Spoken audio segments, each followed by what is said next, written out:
Hey everyone, Ryan here, and this is my review of the LEGO Star Wars 75048, the Phantom 1 with 234 pieces. It cost just $25 when it released in 2014. However, if you want one nowadays, you're looking at $150 or $200 sealed in box. Not cheap. You'll never believe what set this is compatible with, and for such a small set, the back of the box shows off a whole slew of features, so we're gonna have to unpack all of that. After we unpack everything that's in the box, well, you'll find a couple numbered bags, your sticker sheet, and an instruction manual. Hello, Summer 2014 sets. Our first character here is Chopper, and it's 2023 now, and I still think this is the best version of Chopper that they've done, at least the best looking. I really like the all gray look, and then the darker orange color on top without any kind of random colors thrown in there. Just looks really nice to me. Now, of course, this is 2014. Printing on the back of Astromechs was but a twinkle in everyone's eye, so that obviously is not going to be here. But overall, a very good Chopper figure here for this set. Now, the Ezra minifigure is also very, very good. I'm just going to get the biggest criticism out of the way, and this was a bad design choice that LEGO Star Wars was making in the mid-2010s, and that's the knee area on these figures.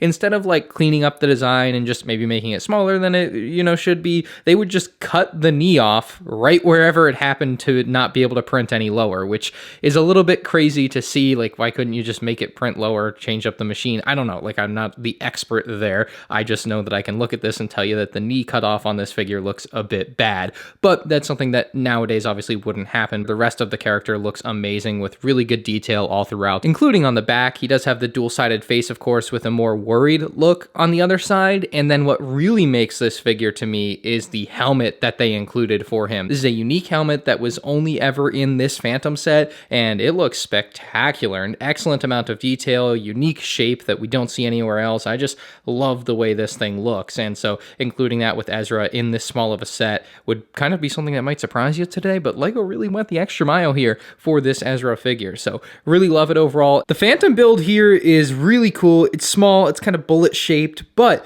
it does have a lot of features like we saw on the back of the box, and the most obvious of which is on top with the spring-loaded shooter. These were brand new in 2014, and of course, LEGO had to stick one on there. You just push down on it and don't hold it down, and it will actually fire off. We do have a sticker right below that, which is a nice detail, but would be nice if it was printed. On the back of the Phantom, we have our thrust, as well as a hatch, which you can open right up, but you will find there's absolutely nothing inside. It's completely empty. There's no, like, you would think there would be a crate in there. No crate, but I think that's for good reason, because I'm pretty sure the helmet will fit right in, and so it's actually nice helmet storage in the back of the Phantom. So that was a nice, surprising, empty space in the back of the Phantom, I think, for a lot of people to just have a spot for the helmet, because a lot of times when stuff like that's included in sets, you just don't have a spot to put it when it's not in use. Now, if you want to put the Phantom in flight mode, its wings are actually folded up into the body of the set here, and they have the studs on the outside, which can look bad, I guess, but the color is there and represents properly, so I quite like the look. It's unique, but you can drop the wings down very easily on both sides, and they drop way down low, but that does show quite a bit of that interior section on the Phantom, and they actually have a sticker detail in here. Even though you're not going to see it most of the time when it's closed up, they do add that extra bit of detail inside of the Phantom there, so I quite like that. Now, kind of a hidden feature here, something I didn't even realize was a feature on this set when I had it originally, when I bought it back in like 2014, is you can pull this entire top section off. There is an entire empty space inside of the Phantom, clearly shaped for an astromech droid. So we'll take our guy Chopper and guide him down, and inside he doesn't connect to any studs or anything, he's just loosely in there, but once the roof is back on, he's not going anywhere. So with both the helmet and Chopper in there, everything closes up nicely. There's a little bit of rattle with especially the helmet in the back, but it's not that bad, and certainly having the storage area is better than not. So it's pretty insane that they have that much storage space inside the back end of the Phantom. I literally didn't realize you could do both of those things. Looking at the side and front of the Phantom, you'll see some yellow accents. Of course, this one using a sticker to be a bit more detailed than the yellow stripe than we see on the front. And then, as you would expect, that windscreen piece on top is completely printed, which is nice, so you don't have to deal with any air bubbles.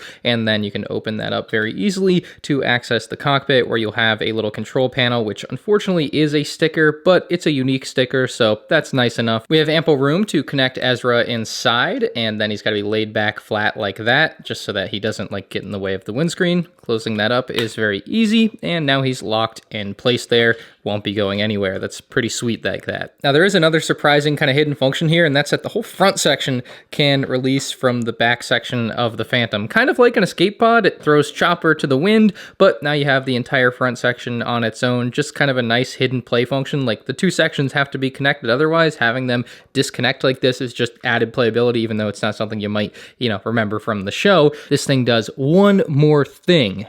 Separate purchase required, of course. If you also owned the Ghost from 2014, you could actually connect the Phantom to the back end of the Ghost, and this would create a more complete look for the Ghost. I don't think it really adds anything for the Phantom, other than that you can just spend more money on something else to have it do a little bit more. But for the Ghost, I think it created a more complete look, and if you had the Ghost, it made this purchase almost necessary to make the Ghost look better on your display. Of course, this is something that they just included the Phantom with in the modern Ghost set, but back in the day, you did have to buy them separately, and this was like a $25 add-on to the $90 purchase that you would have made. Overall, I love this little set. It nicely stands on its own and can obviously nicely combine with the Ghost. It's got two very good minifigures, and of course, the unique helmet for Ezra goes a long way here in just a $25 set. I'm going to score it a 9.5 out of 10. Obviously, some modern building techniques could have made it look better, and of course, Ezra's knees needed some work. So let me know what you think down in the comment section below. If you enjoyed, hit the like button, and you can check out more 2014 LEGO Star Wars set reviews on the end screen now.